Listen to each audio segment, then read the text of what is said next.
It's Momentum Monday on Math Science History. I'm Gabrielle Burchak, and I'm going to take one idea from the world of math and science and put it into your work week. Okay, here we go.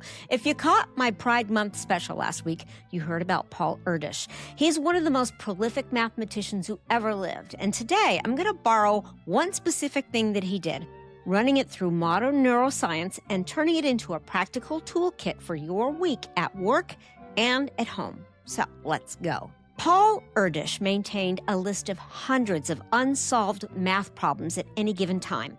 When he hit a genuine wall on one, he didn't stare at it.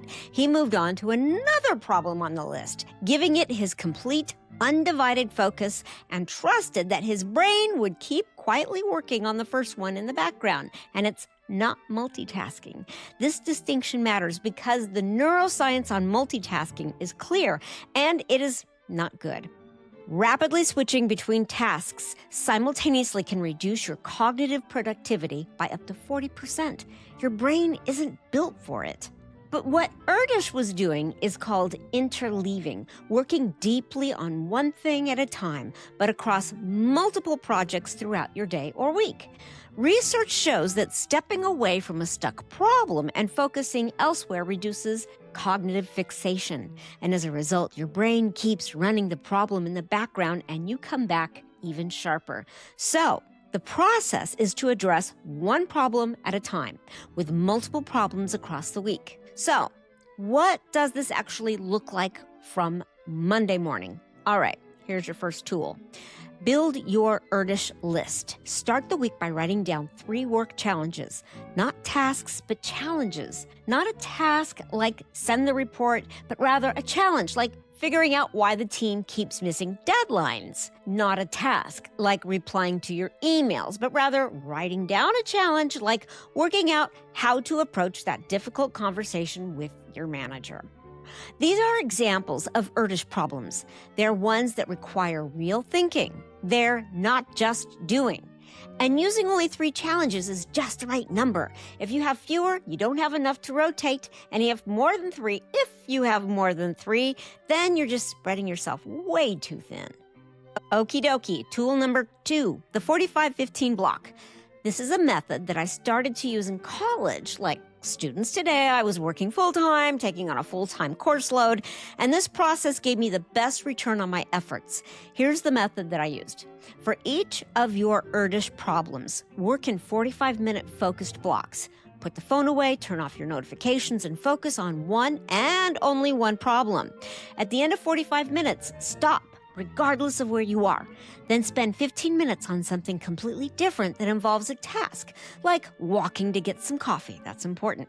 Doing a quick glance at your emails, going through your task list, or taking a short walk. That 15-minute break is not wasting time. That's your brain doing its background processing. Then, after that break, pick up the next Erdős problem with the fresh 45-minute block. You might find that 2 or 3 of these cycles before lunch is an extraordinarily productive morning. And now, this leads to tool number 3, the thinking walk.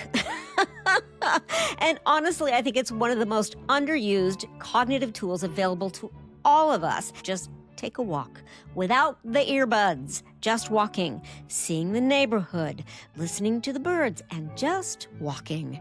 The brain's default mode network is a system that activates when you're not focused on an external task.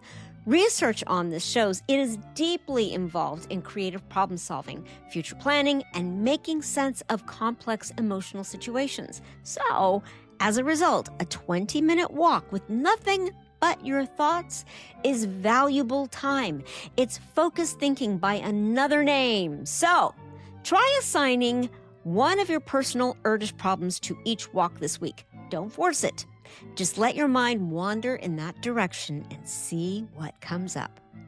All right, tool number 4, the wall log. All right, ever hit a wall? I do all the time.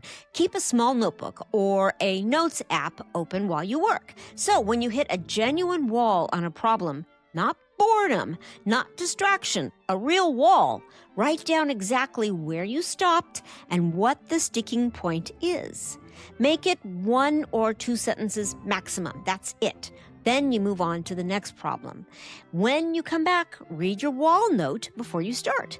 You'll find remarkably often that your brain has something new to offer you on the exact point where you got stuck. This is the background processing made visible. It's really cool. We're kind of like computers. In fact, we're better.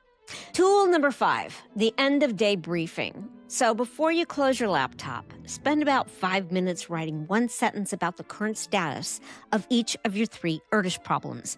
This isn't a to-do list, it's a status sentence. Like, for instance, you have a deadline. You write the deadline problem.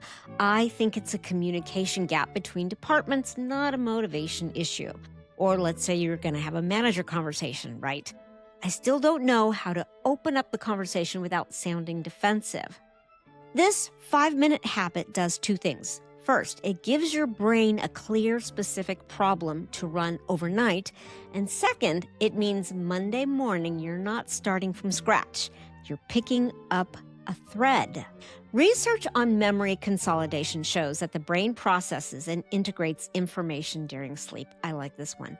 The more clearly you define the problem before you go to sleep, the more useful that overnight processing tends to be. Erdős worked across time zones and slept in other people's guest rooms. It's a great story. You can do this from your own desk. So, what about at home? This one's a good one. Some of the most important problems in our lives live outside the office, and they deserve the same quality of thinking. All right, so tool number 6, the personal Erdős list. Separate your work list. Keep a personal one. Again, 3 is the right number. This might be, let's say, a relationship dynamic you haven't figured out how to address, or a big life decision that you've been circling, like a career change or asking someone to marry you. Oh, I love those. Or what about a creative project that's been waiting for your attention for months? Write them down. The act of naming them clearly is itself very powerful. You are taking vague anxiety and defining it as a specific problem. And specific problems can be worked out. I love that. So on Sunday, tool number 7, the Sunday setup. This one's my favorite.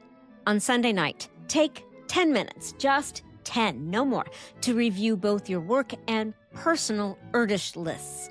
Cross off anything that got resolved. Add anything new that needs thinking.